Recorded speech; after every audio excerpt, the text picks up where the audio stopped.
Hello and welcome to Space Shark Teaches. I'm Sean from Space Shark Studios, and I'm here to teach you GD script in Godot 3.1. Let's get started. Alright everyone, I know it's been a while since I put up a new video, so thank you for sticking around. I'm now going to be moving on into creating 3D Godot lessons using GD script. And in this lesson, we're going to go through the basics of setting up an environment in Godot. So to start, you're going to start up a new project and you're going to create a 3D scene. So what this does is goes and sets up a new 3D screen, as you can see. What we're going to do now is set up our actual world environment. So we do that by adding a new node, adding a world environment, and from that, choosing a new environment. You can see it just removed the old default environment. So click on that, and we can now choose a new background. Right now, it's just a clear color. Instead, we are going to make a sky. So a sky can use a procedural sky or a panorama sky. So we could do panorama if we wanted to. In that case, we would have to go and create a new texture for this. For now, we're going to go ahead and use a new procedural sky. So you can see it just makes the normal skybox. Now for that, you can go and change the different colors if you want. But for right now, we're going to leave that as is. The only things we're going to change is this ambient light. So let's go ahead and set this all the way up to high. We're going to set the energy to 0.4 and the sky contribution to 0. Now what this does is anytime we put a new 3D object in here, it is now going to be lit from all around at about 40% of full. And the sky, which is a light blue color, will not be the predominant color. I'll change this around once we create our floor so you can see what that effect is. So now that we've created this floor, we're going to go ahead, or now that we've created the environment and the sky, we're going to go ahead and make a floor. So for that, let's go ahead and create a new static body.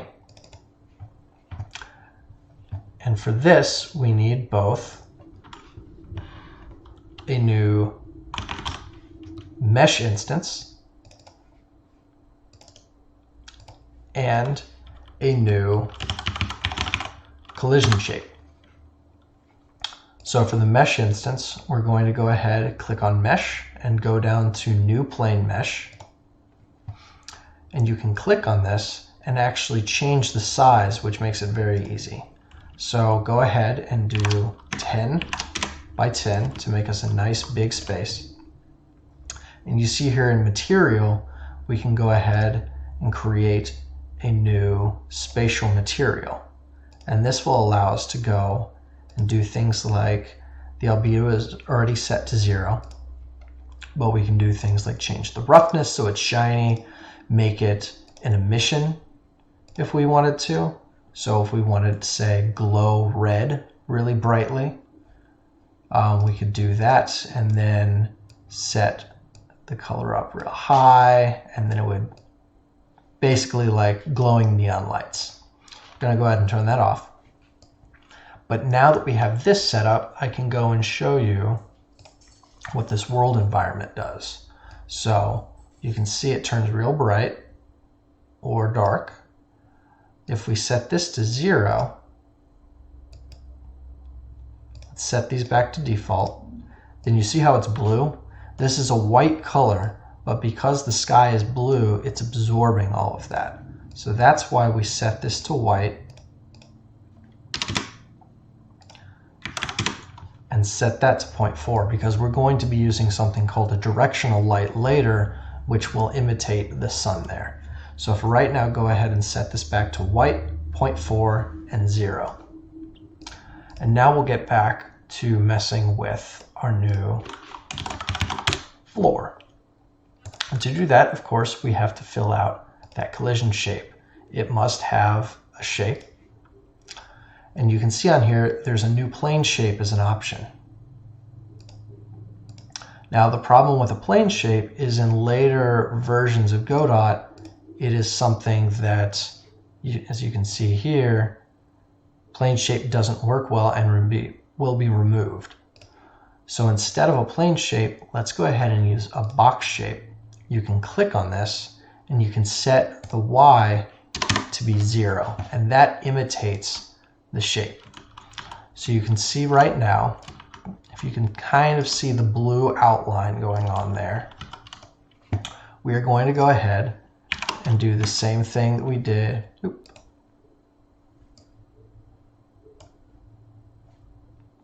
Going to go ahead and set this to 5 and 5 to get the floor.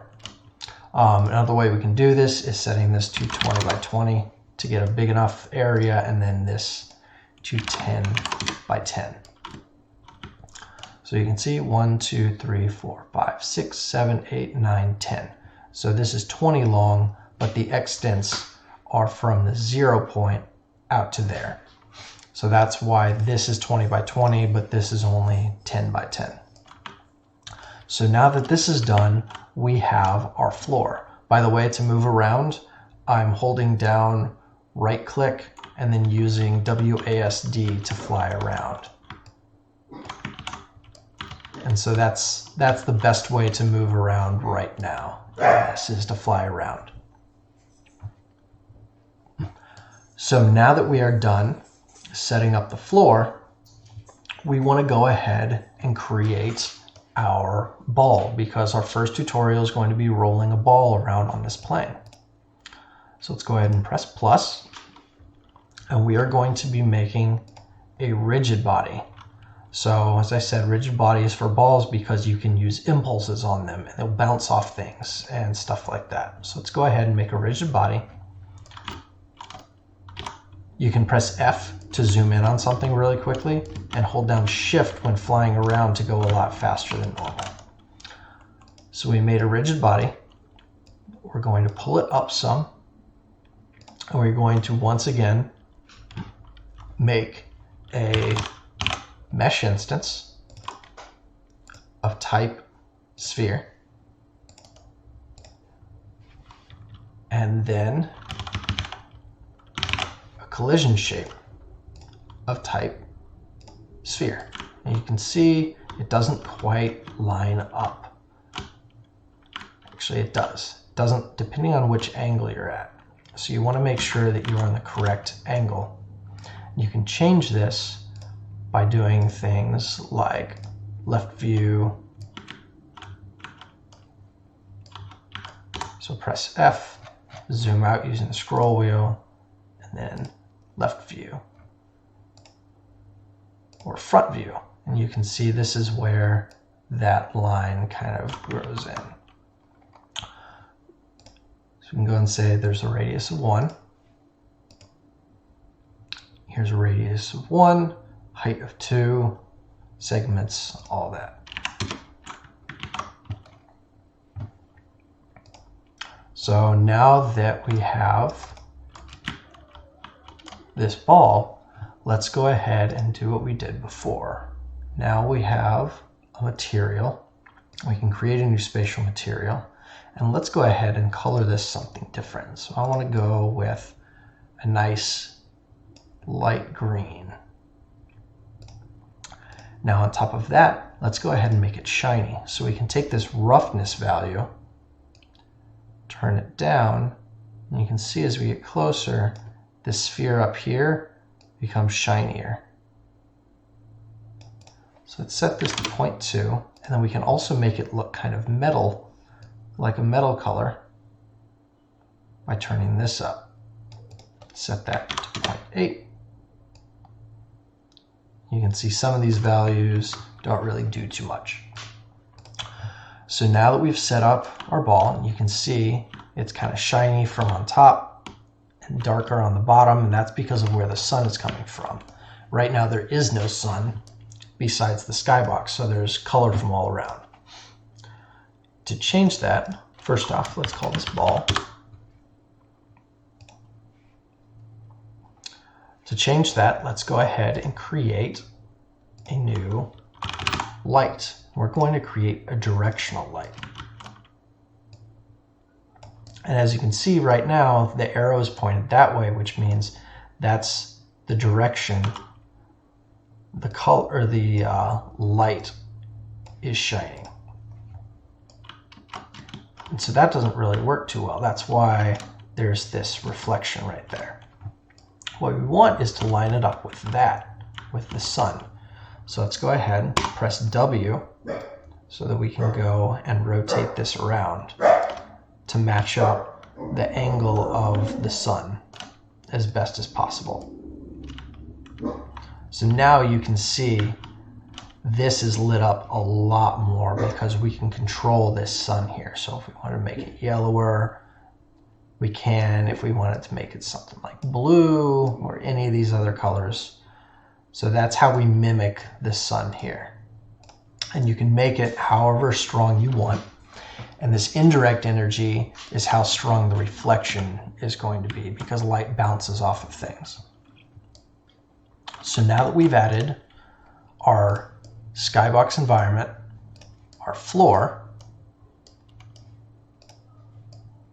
our ball, and our light, you might think, all right, let's save it as main, Control S to save, and press play. Let's go ahead and select main as our main scene, and nothing happens. Why is that?